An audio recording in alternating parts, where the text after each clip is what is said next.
আমরা হেফাজত নিতে বলছি। আমাকে যদি 45টা বাচ্চা মিল্টন সামাদ্দার ভয়ঙ্কর এই কুখ্যাত সন্ত্রাসী, মনে হচ্ছে কোনো নাটকীয় এবং সিনেমার গল্প মনে হচ্ছে। ভয়ঙ্কর মিল্টন সামাদ্দারের আশ্রমে বর্তমানে 45 জন শিশু তার এই আশ্রমে রয়েছে।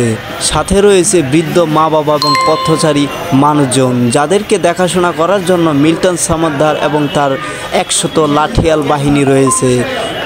মিল্টন সামাদ্দার ডিবির কার্যালয়ে এই কথা প্রকাশ করেন। মিল্টন সামাদ্দারের আশ্রমে আমরা এখন যাচ্ছি। চাইল্ড অ্যান্ড ওল্ড এজ কেয়ারের প্রতিষ্ঠাতা মিল্টন সামাদ্দার রয়েছে আমাদের সাথে, আপনারা দেখতে পাচ্ছেন।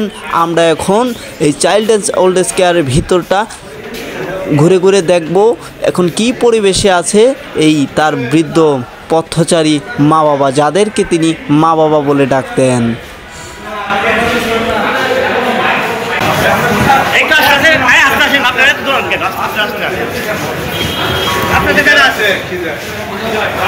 ঠিক আছে, কমুন আপনার ডিসিকে পাঠানোর জন্য সবাইকে। মিলক ভাই, আদালতে কি বলছিলেন আপনি? আমার 45টা বাচ্চা আছে আর তাকে আমরা হেফাজত নিতে বলছি। আমাকে যদি 45টা বাচ্চা আছে তাও নিয়ে যাবে ভাই। 45টা বাচ্চা কি হয়েছে ভাই? এটা তো লিস্ট মিল্টন ভাই,